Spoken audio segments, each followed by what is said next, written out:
नमस्कार, मैं डॉक्टर मेहंदी शर्मा। मैं पैसिफिक यूनिवर्सिटी के Pacific institute of hotel management में असिस्टेंट प्रोफेसर हूँ।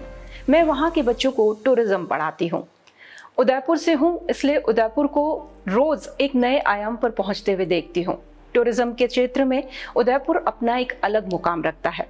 लेकिन जब मैं बच्चों को पढ़ाती हूँ तो अक्सर मुझसे एक ही सवाल पूछा जाता है कि मैडम, जब हम होटल मैनेजमेंट कर रहे हैं तो हमें टूरिज्म क्यों पढ़ाया जा रहा है? और टूरिज्म क्या है? टूरिज्म का मतलब तो घूमना। बस यहीं आके मैं हमेशा निरुत्तर हो जाती थी और इसी सोच को बदलने के लिए मैंने एक छोटी सी कोशिश की और मैं इस मंच के माध्यम से आप सभी को ये बताना चाहती हूँ कि टूरिज्म का मतलब सिर्फ घूमना नहीं है। टूरिज्म एक वेल ऑर्गेनाइज्ड इंडस्ट्री है, चाहे हम इंटरनेशनल लेवल पर देखें और चाहे हम नेशनल लेवल पर। बच्चों को भी यही समझाती हूँ कि सिर्फ घूमने के लिए मिनिस्ट्री ऑफ टूरिज्म काम कर रहा है। अगर ऐसा है तो एक सोच को लाने की बहुत ज़रूरत है, एक बच्चों में ये अवेयरनेस लाने की। इवन मैं चाहती हूँ कि परिवारों में भी ये अवेयरनेस आनी ज़रूरी है कि टूरिज्म का मतलब क्या है। टूरिज्म सिर्फ घूमना नहीं है। टूरिज्म के थ्रू हम लोगों को ये पहचान दिलाना चाहते हैं कि हमारी संस्कृति, हमारा खान पान, हमारी वेशभूषा, हमारे तीज त्योहार, ये सभी टूरिज्म का पार्ट है। लेकिन जनरल पब्लिक इससे कोसों दूर है।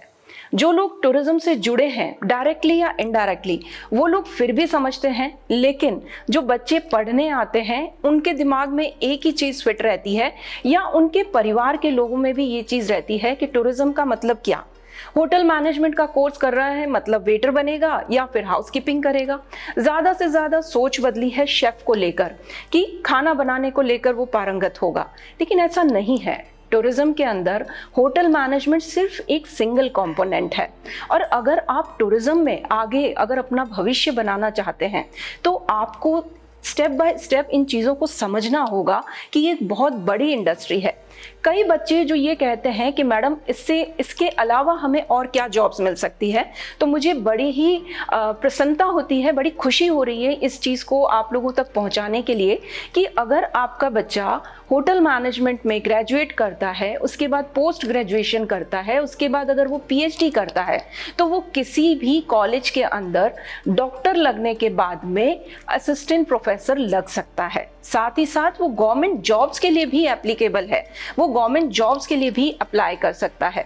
लेकिन सबसे बड़ी चीज़ इस सोच को आप तक पहुंचाना इस मंच के माध्यम से कि किस तरीके से होटल मैनेजमेंट या टूरिज्म मैनेजमेंट पढ़कर बच्चा आगे जाकर डॉक्टर लगेगा, उसके नाम के आगे असिस्टेंट प्रोफेसर बनेगा, और उसके साथ अगर वो चाहता है कि वो गवर्नमेंट जॉब पाए तो उसके लिए भी बहुत सारी संभावनाएं हैं।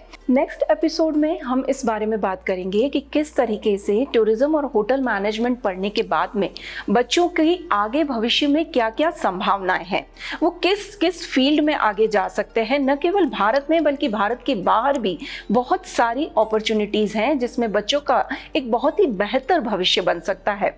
इसके लिए सबसे ज़रूरी होगा कि हमें दूसरे जो कोर्सेज हैं, दूसरे जो फील्ड्स हैं, उससे हटकर हमें इस फील्ड को भी उतना ही गहराई से समझना होगा, उतनी इम्पोर्टेंस के साथ हमें ये चीज़ समझनी होगी कि जिस भारत देश में हम रहते हैं, जिस उदयपुर की हम बात करते हैं, जो वर्ल्ड की टॉप 5 टूरिस्ट डेस्टिनेशंस में से एक है, अगर वहाँ की जनरल पब्लिक, अगर वहाँ के बच्चों के मन में टूरिज्म को लेकर, टूरिज्म एजुकेशन को लेकर, होटल मैनेजमेंट को लेकर, होटल मैनेजमेंट की एजुकेशन को लेकर अगर अवेयरनेस आ जाती है तो हम एक बिल्कुल नया दौर लेके आ सकते हैं, जहां छोटे लेवल से भी अगर बच्चा, आप 5th के बच्चे को पूछिए top 5 tourist destination of Udaipur, ये उसके ब्लड में होना चाहिए। और इसी चीज को हर इंसान, हर एक आम नागरिक तक पहुंचाने के लिए हम आगे के एपिसोड में डिस्कस करेंगे और ज्ञान की चीजों को शेयर करेंगे कि किस तरीके से टूरिज्म और होटल मैनेजमेंट के थ्रू हम एक बेटर करियर ऑप्शन चुन सकते हैं।